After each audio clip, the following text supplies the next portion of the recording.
Just want to say thank you for everyone to showing up with us here today to learn more about the rebuilding of our schools, Phase 4 capital plan.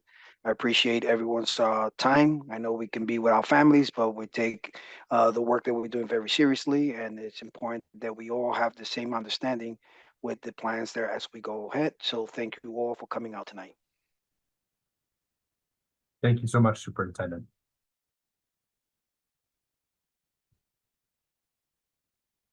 When we look at our schools, and for those who are family members, students, or faculty members, you know that many of our schools need a significant amount of work.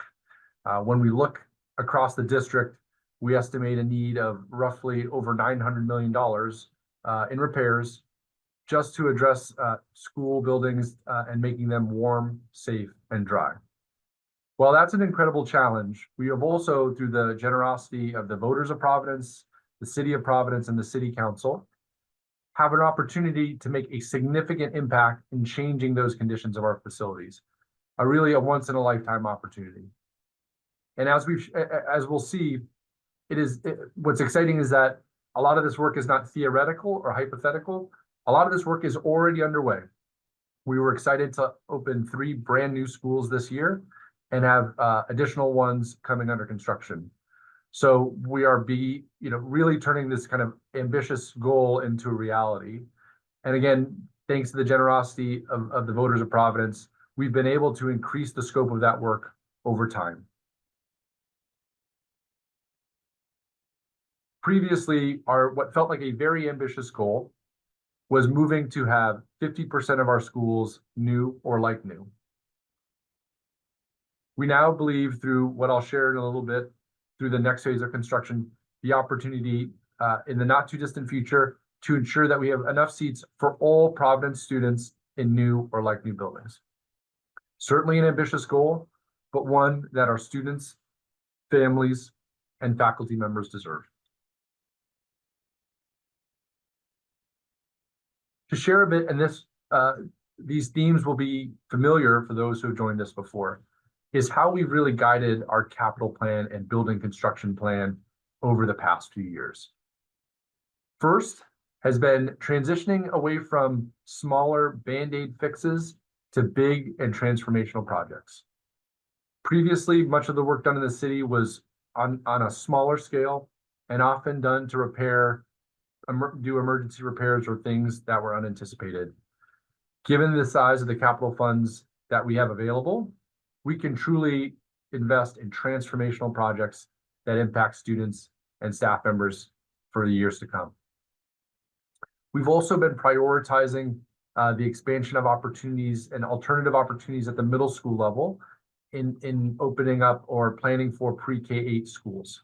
So schools that start at the pre-kindergarten level and run all the way through 8th grade. And we'll share both some of the work that is underway towards this goal, as well as work that will happen beyond. Newer and fewer, and this is an important context that we'll share more about in the coming slides.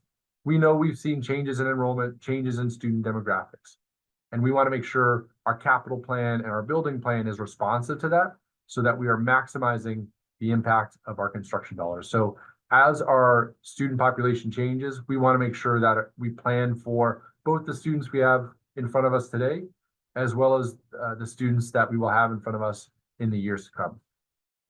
We're also prioritizing building across the city where our students live, and we'll show you some of the work that is underway, and you'll see how it really truly touches every neighborhood in the district. In addition to brand new buildings, we also know it is not obviously just the building itself. It's really the learning that goes on there, but it's also the security and educational technology that can really enhance the student experience. So really being thoughtful as we plan about, really doing a wholesale investment in new schools. So these priorities, which we've gained from our communication with you, our community members, will continue to guide our capital plan in the future. So with that, I'll have Mara Harwell help us with our first poll, so we have a better understanding of who is joining us tonight.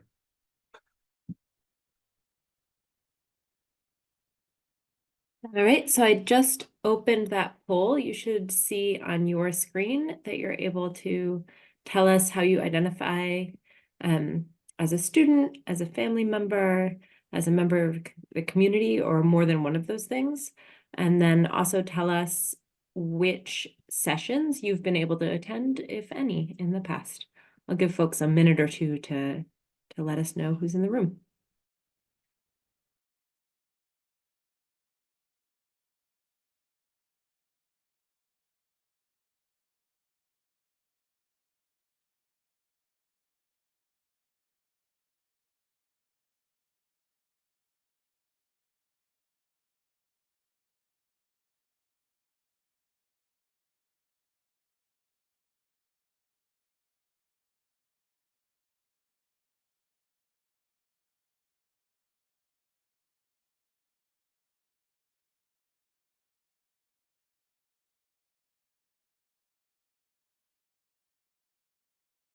All right, take about 30 more seconds if you'd like to tell us your association with Providence Schools.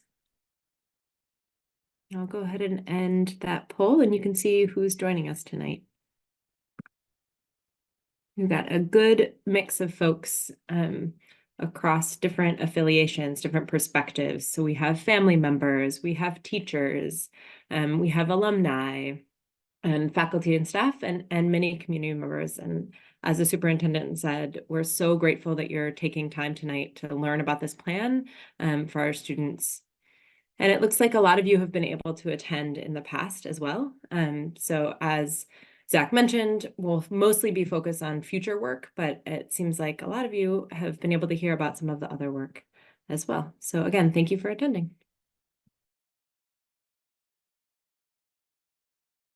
Thank you so much, Mara.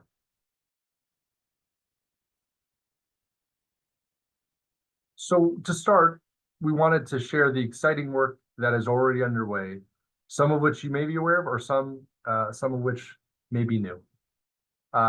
We are excited to say that we have 12 new or like new buildings already approved and underway.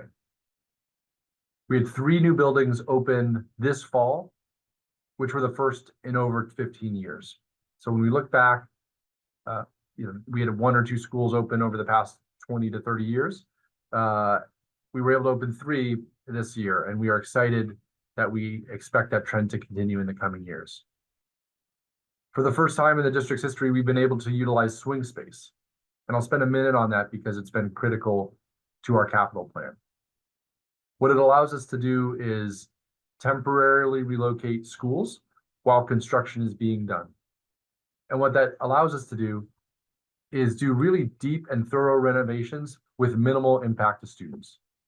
Without swing space, you often are only able to do smaller projects or work at nights, do work at nights and weekends or over the summer. So it really allows us to both do really more impactful work, but also do it in a cost-effective way. And what you'll see here across are our schools, and those in red are some of the work that has already been underway and is completed. So as you'll note, it really spans across the district. So to talk about a few of the specific projects. This past year, we opened brand new schools at Spaziano Elementary, as well as DeBate Elementary. In addition, we opened our first district swing space at the Narducci Learning Center, which is currently occupied by the students and staff of Pleasant View Elementary, whose school is currently undergoing construction and will be open as a like new school at the start of this coming school year. Work is already underway at Classical High School and Hope High School. That will continue in the coming years. As I mentioned, Pleasant View is currently under construction while the faculty and students are at Narducci and will be open for next year. Following that, we have Kazarian and Harry Kazarian and Mary Fogarty, current elementary schools that will be growing into pre-K-8 schools that will begin construction this coming school year. After that was our most recently approved round of construction of Alfred Lima Pre-K 8 school, a semester West Broadway Pre-K 8 school, and a new investment in Mount Pleasant High School. And those projects were recently approved and will be going through the next phase of engagement in the coming months as they begin to design what those schools will look like. So that's looking at what lies ahead. And also what's important to look at as we plan ahead is our enrollment context. Because as we do a strong capital plan needs to take into account certainly the students and buildings that we have today, but also the number of students we anticipate having in the future. So currently, based on enrollment projections, we would anticipate an additional set of excess seats over time as we see enrollment decline.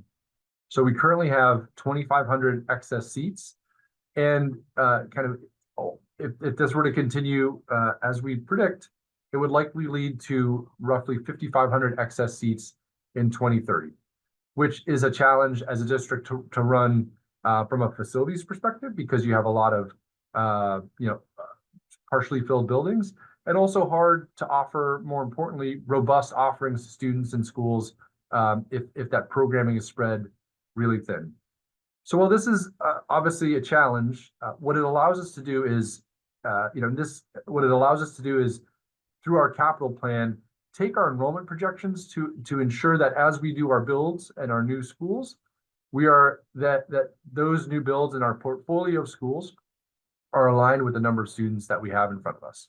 And by planning ahead, because as you'll see, this is for the next 4 to 5 years, we have the flexibility to adjust if we see an increase in students, which we would be excited about, and we're hopeful given our new school builds. So really planning ahead allows us to plan for the future that we expect, but also the flexibility in case that enrollment were to change. And what's important to know is, as I mentioned, we look ahead at that enrollment decline.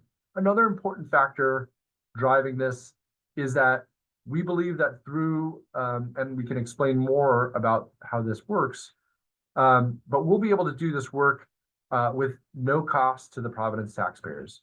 And let me explain a little bit about how that works.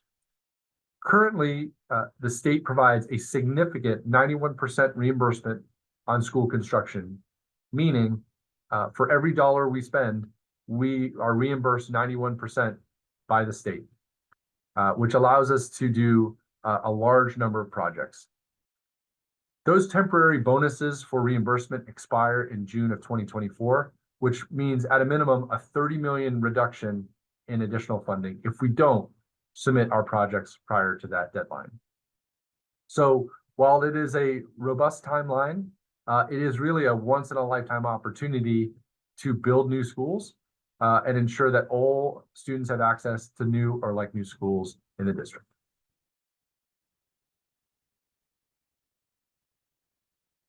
So again, as we look ahead, to highlight a few of the things that we wanted to prioritize in this Phase 4 construction, given that we believe it will impact a significant number of our schools. First is continuing to consider alternative middle school experiences. So creating long-term school communities with a pre-K 8 model. As you saw in the last few slides, we already have several of those underway, but wanting to really expand those to ensure access across the city. We also want to expand options for high quality early childhood instruction and family-friendly welcome centers. To do this, we will identify a potential opportunity to expand and create an early childhood center that would allow services and classrooms of our early childhood and pre-K students to be in one location. And as always, our facilities are not our end goal. It is to ensure the success of our students. And so as we do this construction, we want to make sure we plan for robust academic and extracurricular offerings at our schools. And this means looking at schools that are of the size that can sustain those program offerings so that we can offer things at the middle school level, like advanced academics or sports and athletics. And so that that is something we look at as we monitor enrollment. So I want to touch on a little bit of those priorities in more depth before we then transition and talk to some of the proposed projects. So reimagining the middle school experience. Research shows that the pre-K-8 model supports a stronger school community, allowing more robust relationships between staff, students, and families. We know that in talking with colleagues in other districts, not only is there research, but there's feedback we've heard about how it allows families and school communities to stay together for a longer period of time. What we're excited about is that oftentimes when communities grow or create pre-K-8 schools, they're often done in retrofitted buildings, so buildings that might not be built for those age of those students. Through this capital plan, we can ensure that the building supports that pre-K-8 experience and allows us to take advantage of having one community while recognizing the design you might want to have when you have a range of students of different ages in a building. For example, it allows you to build separate plan and build for separate areas for different age levels, like bathrooms and play spaces, entrances and common areas. But it also allows you to maximize resources and build community, whether that's an auditorium, gym, or other various specialized spaces. Again, we really see this as a benefit to our families who want to have a more continuous experience in their school. One of the much of the research identifies transitions as a challenge, particularly at the middle school level. So a pre-K-8 model allows students to stay with their peers and with the adults in the building for a longer period of time. It also allows siblings to stay together for a longer period of time. So rather than one sibling in middle school and one sibling in elementary school, you could have students attending the same building for longer periods of times. We know staff connections and relationships with students are incredibly important. And again, the pre-K-8 model really allows you to maximize those. It also allows you to be thoughtful and plan for curriculum and academic planning across the grade level. So that there's continuity from when you enter as a kindergartner or a pre-kindergarten student all the way through 8th grade. The next item I want to touch on is high quality early education. We know that early education has a tremendous impact on student growth and learning over time and can really transform education in a city. We've also seen a tremendous increase in both desire and demand for special education, as well as for supporting our differently abled students at the early childhood level. We have seen an increase in the number of students with IEPs and that are differently abled. And so we want to ensure that we have appropriate spaces to support them. And an early learning center allows you, again, to have a number of those services in one location versus having them spread out across the city. So we know this is an area of growth and demand, so we're excited to include it as part of the next phase of the capital plan. Lastly, we want to ensure that facilities support new programs. So when we look at our buildings, that includes both technology that supports building systems, ensuring we have the right level of enrollment in each building so that, again, we can support extracurricular activities, as well as clubs and advanced academics that often requires a variety of options within a school.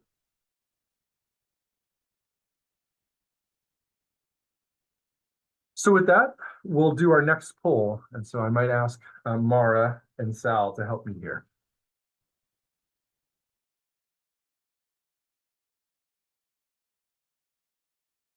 Thanks, Zach. I'm about to launch this next poll.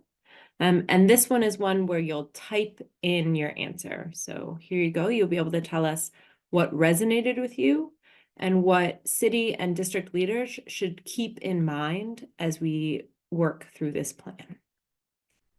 You should see that popped up on your screen. Go ahead and type in your answer.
All right, take about 30 more seconds. I know this one's a longer one, so thank you for getting your thoughts to us.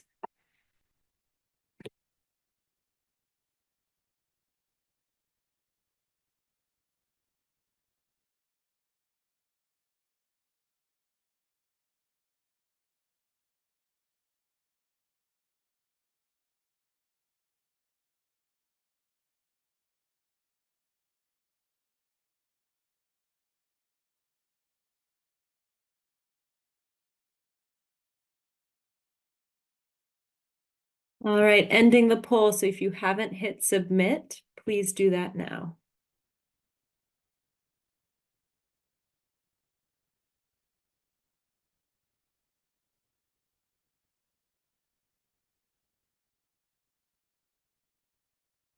All right, it looks like the idea of pre-K-8 schools is resonating with a lot of folks. And the separate spaces that Zach mentioned, making sure that our youngest students and our more middle grade students have separate places, for example, to use the bathroom, and separate entrances and exits, which has been part of the designs of those schools. Folks are excited about some of the specialized programming spaces like art or music rooms, purpose-built spaces.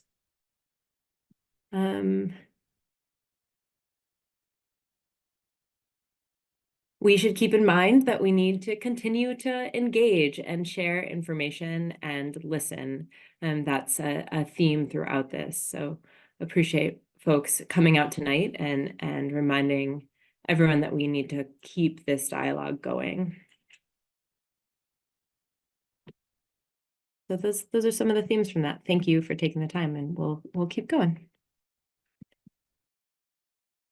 So thanks so much. And we really do appreciate the engagement, and we know engagement is something that is not done once, but done over time. So we're thankful both for those of you who are new, and we hope you join us for future sessions, but also for those who have been with us before. So what I'll transition to next is to talk through what some of those potential projects might be. And then shortly thereafter, I'll share the timeline, because the goal is, again, to meet that deadline, which will allow us to maximize reimbursement and do these projects at no impact to the taxpayers of Providence.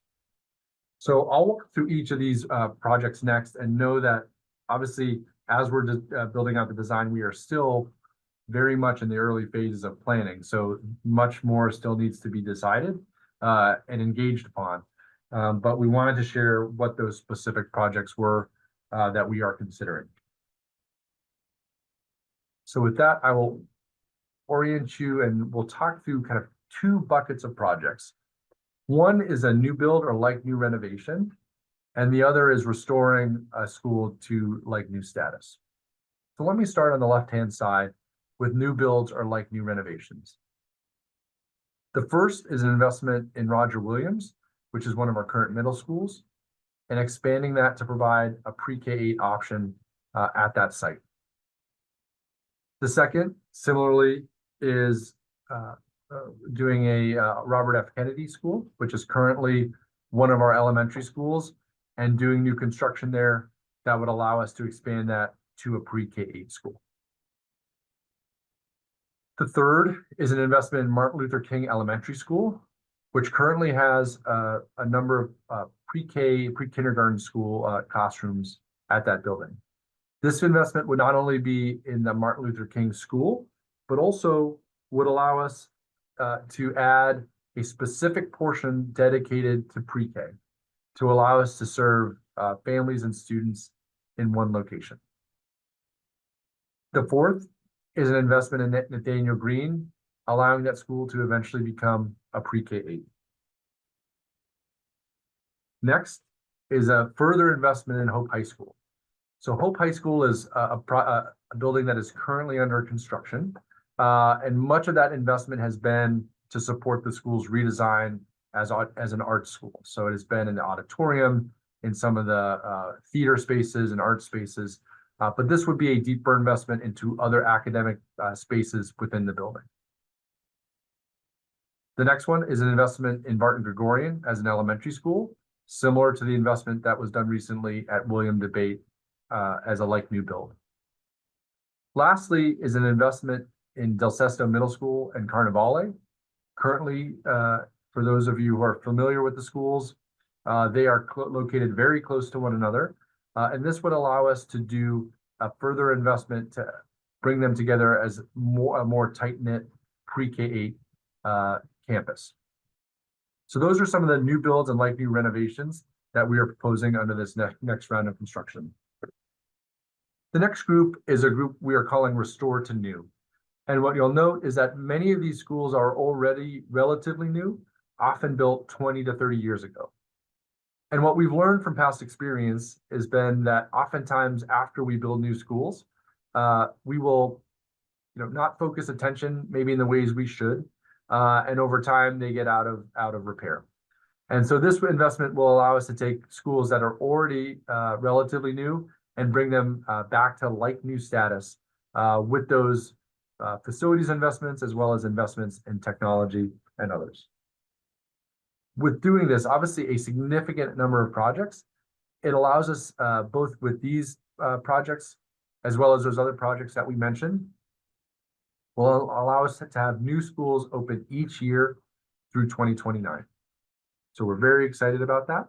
And we'll share a little bit more about the timeline, because we're in an interesting spot where we are now we have more specific understanding of these proposed plans, but we still have a lot of time to do further engagement and planning.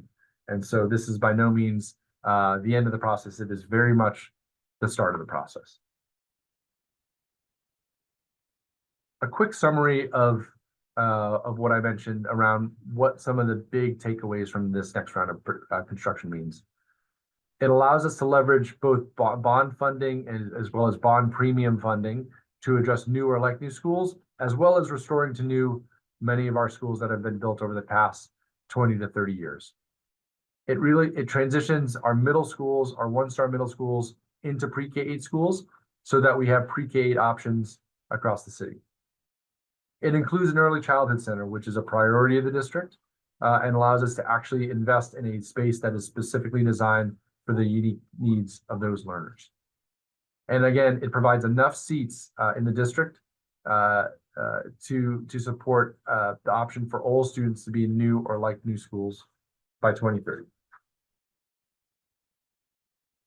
So with that, we'll do one more Q&A break before we transition to what comes next, because again, we're still very much early on in the process, and so we want to lay out what comes next. So with that, we'll take a quick Q&A break, and I'll ask Sal to help us facilitate this. Thank you, Zach. And just to remind our attendees, you can use the feature at the bottom of your screen that says Q&A to submit those questions. Zach, a question that came through: will the new capital plan include some flexibility in seat capacity? So hopefully with newer buildings and improved educational programs, a certain percentage of our enrollment can shift in a different direction. And the answer is yes. Like the proposed capital plan does provide flexibility. If enrollment comes into the positive and students return to the district, there will be enough seats for those students. But if there's anything you want to add there. No, that's absolutely correct. So you saw the chart on the previous slide that shared the enrollment context, and certainly something we need to consider and plan for. But again, in part because this construction will happen over multiple years, we'll have time to adjust if enrollment were to increase, which we would be obviously incredibly excited about. And frankly, we believe through both new buildings and more pre-K-8 options, that will be a way to have families stay in the district longer, hopefully throughout their entire K-12 career. Another question that came through: will there be any community space in the schools for community events, gatherings, town meetings, etc.? And the current designs increase those spaces, to make sure that they're accessible to the community. So an example of that is if you look at the Spaziano Elementary that just opened up this summer, that media center that's in the front, it is accessible to host community meetings and gatherings without necessarily opening the rest of the school. So those designs do provide that flexibility. Many of our new builds will include smart clinics or community and parent rooms to amplify those spaces for community use. I'm happy to jump in on a few of these, Sal, too. So someone mentioned, I may have missed something, but where does the plan for Mount Pleasant High School come in? Is it in a later phase?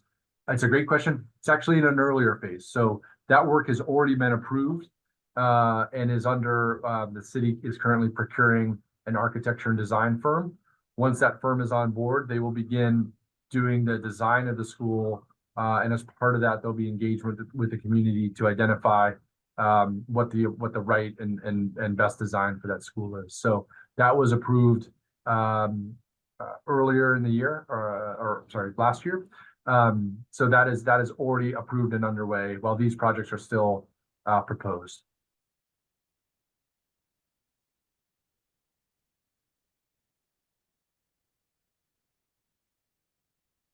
Another question I can answer. What would the ratio for the teacher to students be if there are pre-K-8 schools or if the enrollment increases? The ratio for teachers to students wouldn't change. This does not necessarily, you would still have the same class sizes that we have now, which have a maximum of 26 and are sometimes below that. But this would not force the district to create larger, higher than the class size maximum that we've already had.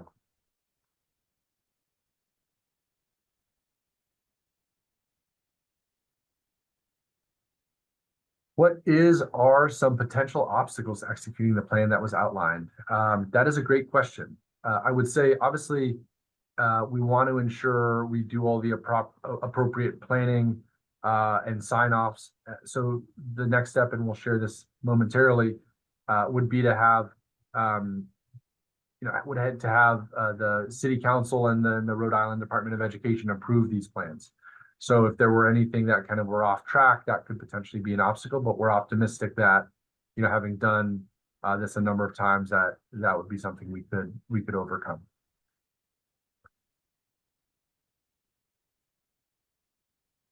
I see a question on MLK. So it says, how will MLK renovations be divided? Will it still be a vibrant elementary school with a new building, or will it become a largely pre-K school? So I'll share that a lot of this needs to be worked out as we do the design, but here is the current plan.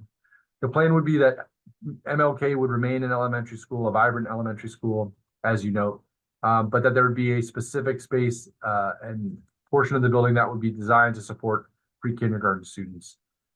So it would likely operate, that pre-K center would obviously work closely with the school, but it might operate separately from the main MLK. But I think we'd obviously want to engage with the families and faculty members of that school to identify how those spaces would be configured to support the elementary school, as well as the specific needs of our pre-K students.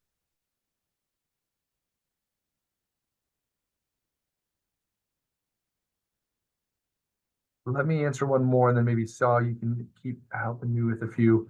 A question on, obviously, what we've shared are some high-level projects, right? So here are the 8 projects that are the major construction and some that are renovating to like new.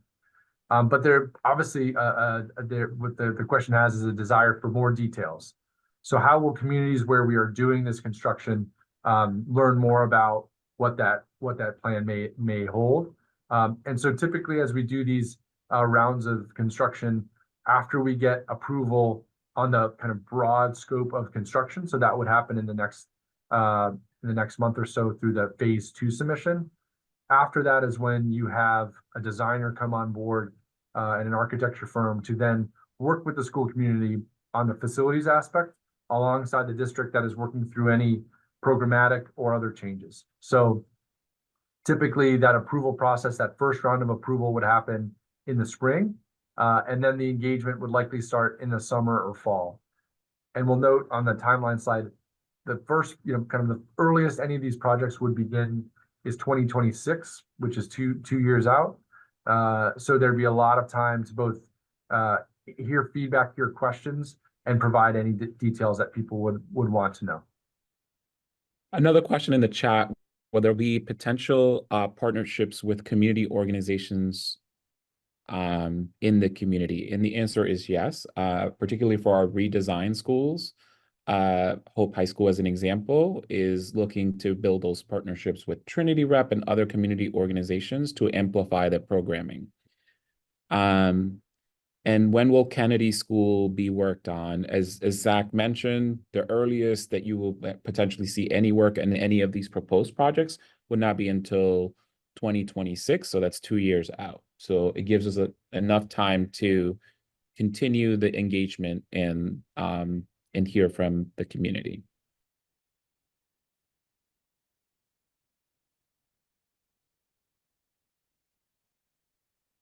There's a question I have that came through on the pre-K transition that I'd want to speak to. So it talks about, from what I'm inferring, some concerns about, challenges at middle schools, older students in their middle years, and how you keep any kind of unique challenges for middle school students, kind of like how do you protect, insulate our younger children from that. So I think there's a couple ways that we think about it. The first is being thoughtful in the design of the building to ensure you have spaces that are appropriate for the different age levels, that keep them separate as necessary, but also provide opportunities for students to work together. I think it's also important to note, when you think of our current middle schools, they're often very large in terms of the number of students per grade. So you may have several hundred students at every grade level. And when, for example, for those sixth graders, they are often coming from a variety of different elementary schools. So imagine you have a large groups of elementary school students coming together at a new middle school, which can be fantastic. People are making new friends, but it can also be a challenge. So when we think of our pre-K-8 schools moving forward, one of the opportunities we think it provides is that you will have both, a smaller community at those grade levels than we currently do, and it will be a community that has often been together for years before. So, rather than, and it works different for different students, but rather than having a large middle school class that, it's often a number of elementary schools coming together at grade 6, you'd have a community that has been together for 4, 5, 6 years throughout. So we are hopeful that helps improve the middle school experience for many of our students. Another question that came in the chat, will the new schools have weight or workout rooms for middle schoolers? And will the district work with the sports leagues to make sure that the school achievements are transferred? The design of the schools allows for more flexibility in those spaces. And then we will be able to provide that to the architect teams that will be working in those projects to ensure that those needs are kept in the plans. In terms of naming of the schools, we have ample time to engage and continue those conversations so that we can keep that in mind as well. Just a few more quick questions, and I think we can transition out, knowing that we'll have another session next week and more opportunities in the future. One question is about, it's asking about a specific school, but I understand it to be how, if a school is transitioning from an elementary school to a pre-K or vice versa, what does that mean in terms of how are grades added, moved? And I think, frankly, there are a number of options that we have. So in many of these cases, we would anticipate, again, to take advantage and ensure we really do thorough construction. Schools would often temporarily relocate to a swing space before coming back. So that's how the construction would occur. And then we have cases in some of our schools, like the planned pre-K at Mary Fogarty. That is a school that would likely grow and expand and add a sixth, then a seventh, and an eighth grade over time. We also have a school in one of our construction plans for a combined Asa Messer and West Broadway, where you would be bringing two schools together to create that pre-K. So it depends a lot on what kind of the community wants, and then the feasibility of how you can implement that change. So I think there are a number of options that we have, and we would talk with the community about as we plan ahead. And the last question, and I'm sorry, we can try to answer some in the chat if I'm not able to answer them over the voiceover, but is around Del Sesto and Carnivale. And a question of what does the design look like, as a lot of those students at Carnivale are rolling up to Del Sesto as fifth graders, even though it's not a direct feeder, that's often where they choose. And what does that look like in terms of design? So I think, frankly, there's a lot of opportunity there to both invest in the existing buildings, as well as consider how we might create more physical space between them. But that is what the process will be as we bring on a design firm to share what that looks like. So I will say, at a minimum, it would be investing in those current buildings, but there's potential opportunity to create more continuity between them. So with that, if people are all right, I will talk about some of the next steps that we'll be going through, and then we will close out. So to give you a sense of where we've been and where we believe we'll go next. So in September, we submitted a stage 1 to the School Building Authority. And that stage 1 didn't have projects identified. It just, as a district, we know we have a significant number of needs, and what you include in the stage 1 application is a kind of expression of those needs. In December, that stage 1 application was approved. And then in December, we talked more with the city council about the plans to move forward with the next phase of construction. In the middle of February, we'll submit a stage 2 application, which will include those named projects.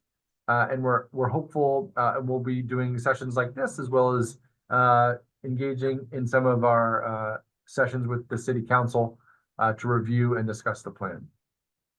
Projects will then need to be under contract by 2024, and under contract certainly does not mean construction begins, but that plans will need to be had and submitted for contractors to bid on. And then, obviously, short on this slide, but a long time off, is the earliest that we would see some of this construction is 2026. So that provides us with, at a minimum, 2 years of planning, both for the construction aspects, as well as many of the aspects that people mentioned about how do you organize the building in a way that, if it's a pre-K, is conducive to different ages of students. So we're, again, very not at the beginning, but fairly early on in this process, and we're excited about the opportunities we have, as well as what lies ahead. So with that, we'll close with a final question around meeting feedback. Again, we always want to ensure we know what we've done well and what we can do differently and better in the next session. So we look forward to your feedback.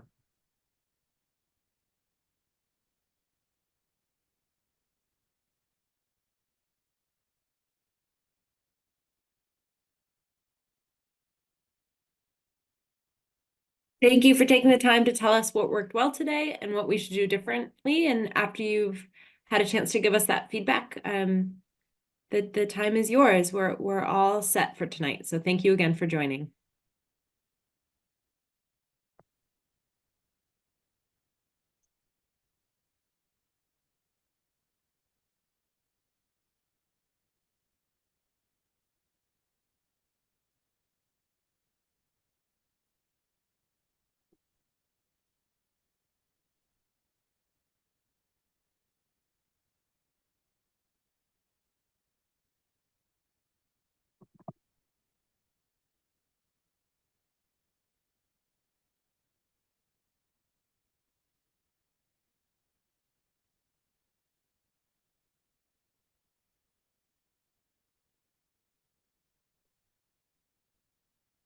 as we wait for the final feedback, I want to say thank you for everyone for coming out tonight and supporting and hearing us out and hearing the plans.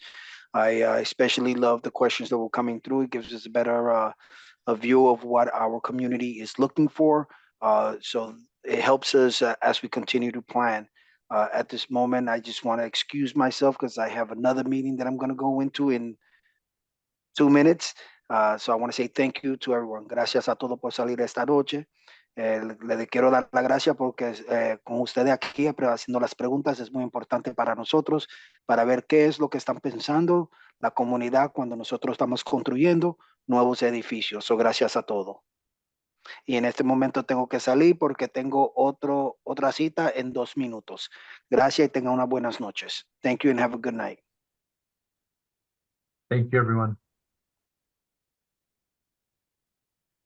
And if you are giving us that feedback, thank you for submitting. We actually unfortunately need to close this room so that they can start that next parent engagement meeting. So thank you for submitting right now. So we don't lose out on that feedback from you.